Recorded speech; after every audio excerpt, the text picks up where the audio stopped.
ભરૂચની ઝઘડિયા જીઆઈડીસી વિસ્તારમાં 10 વર્ષની બાળકી સાથે દુષ્કર્મનો મામલો સામે આવ્યો છે, જેમાં આરોપી વિજય પાસવાને વિકૃતિની તમામ હદ વટાવી હોય તેવું બહાર આવ્યું છે। આરોપી વિજય પાસવાને વિકૃતિની તમામ હદ વટાવી હોવાનું બહાર આવ્યું છે। બાળકી પર દુષ્કર્મ સાથે પ્રાઇવેટ પાર્ટમાં લોખંડનો સળિયો નાખતા ગંભીર ઇજાઓ પહોંચી હતી। અગાઉ પણ આ જ બાળકી સાથે નરાધમે દુષ્કર્મ આચર્યું હોવાનો ઘટસ્ફોટ થયો છે। બાળકીને હાલ સારવાર હેઠળ વડોદરા એસએસજી હોસ્પિટલ ખસેડાઈ છે। પોલીસ દ્વારા ચકચારી કેસ માટે સ્પેશિયલ ટીમ બનાવવામાં આવી છે। આરોપી સામે પૂરતા સમયમાં ચાર્જશીટ દાખલ કરવા પ્રયાસ કરાશે। 16 તારીખે ઝઘડિયા જીઆઈડીસી પોલીસ સ્ટેશનના પોલીસ સબ ઇન્સ્પેક્ટરને ખબર પડે છે કે એક બાળકીની ગંભીર ઈજા થઈ છે અને એની સારવાર માટે એને ઝઘડિયાથી ભરૂચ શિફ્ટ કરી છે। આ મેસેજ પ્રાઇવેટ માણસ મારફતે મળતા ઝઘડિયા પોલીસ તાત્કાલિક સિવિલ હોસ્પિટલ ભરૂચ પહોંચે છે અને સિવિલ હોસ્પિટલ ભરૂચમાં એ ખબર પડે છે કે એક આશરે 10 થી 12 વર્ષની બાળકીને ગુપ્ત ભાગમાં ખૂબ જ ગંભીર પ્રકારની ઈજાઓ થયેલી છે અને કોઈ વ્યક્તિએ એની સાથે કૃત્ય કર્યું છે।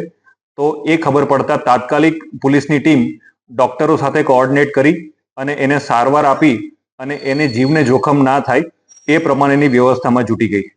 પેરેલલી આ જેવું કૃત્ય ખબર પડી ત્યારે પ્રાઇમા ફેસી ખબર પડી કે આ એક રેપનો કેસ છે અને કોઈએ આ બાળકી સાથે આવું ખરાબ કૃત્ય કર્યું છે। તાત્કાલિક એલસીબી એસઓજી ડીવાયએસપીની team Jhagadia GIDC police station પહોંચી અને આ કોણે કર્યું છે અને કેવા સંજોગોમાં આ કૃત્ય થયું છે એની તપાસ હાથ ધરી। આશરે 12 કે 13 કલાક કન્ટિન્યુઅસ લોકોની પૂછપરછ કરતા, જ્યાં બનાવ બન્યો છે ત્યાં વિઝિટ કરતા અને આજુબાજુના ઘણા લોકોને ડિટેન કરતા ખબર પડી કે એક વ્યક્તિ જેનું નામ છે વિજય પાસવાન, આ વિજય પાસવાને આ બાળકી ઉપર રેપ કર્યો છે અને એના ગુપ્ત ભાગમાં અમુક મેટાલિક પાર્ટ ઇન્સર્ટ કર્યો છે, જે ખૂબ જ ખરાબ કૃત્ય થયું છે। આ ખબર પડતા વિજય પાસવાનને એરેસ્ટ કરી અને આગળની લીગલ પ્રક્રિયા તપાસ ટીમ દ્વારા કરવામાં આવી રહી છે।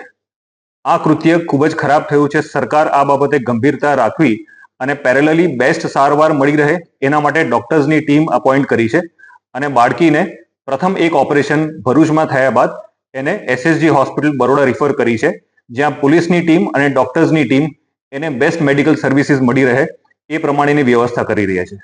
પેરેલલી જ્યારે આ વ્યક્તિએ આવું કૃત્ય કર્યું છે તો આરોપીની ધરપકડ કરી।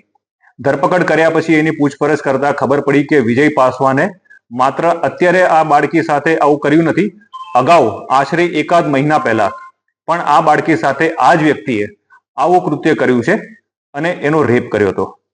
આ ખબર પડતા તાત્કાલિક અમે લોકોએ તપાસ ટીમ, એફએસએલ અને ડોગને બધાને સ્થળ ઉપર બોલાવી અને પુરાવા મેળવવાની પ્રક્રિયા ચાલુ કરી છે। પેરેલલી બાળકીની સારવાર સારી રીતે રહે, એના મધર ફાધરને વિક્ટિમ કમ્પેન્સેશન હેઠળ મળવાપાત્ર તમામ કમ્પેન્સેશન મળી રહે એ પણ અમે લોકો ખાતરી કરીએ છીએ અને તપાસને સારી રીતે પૂરી કરવા માટે અને સમય મર્યાદામાં પૂરી કરવા માટે એક તપાસ ટીમની રચના કરવામાં આવી છે, જેમાં ડીવાયએસપી અંકલેશ્વર તપાસ ટીમના હેડ છે, ઝઘડિયા પીઆઈ ઇન્વેસ્ટિગેટિંગ ઓફિસર છે, એલસીબી ને એસઓજીની ટીમ એને ફોરેન્સિક્સ અને સાયન્ટિફિક એવિડન્સ ભેગા કરી અને એના વિરુદ્ધ સમય મર્યાદામાં ચાર્જશીટ કરશે।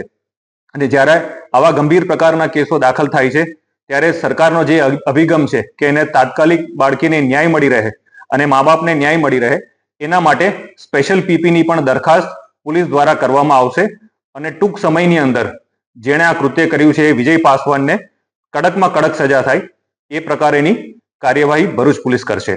સર, સમગ્ર પ્રકરણમાં કેવા પ્રકારની ઈજા થઈ છે અને કઈ કલમનો ઉમેરો થશે?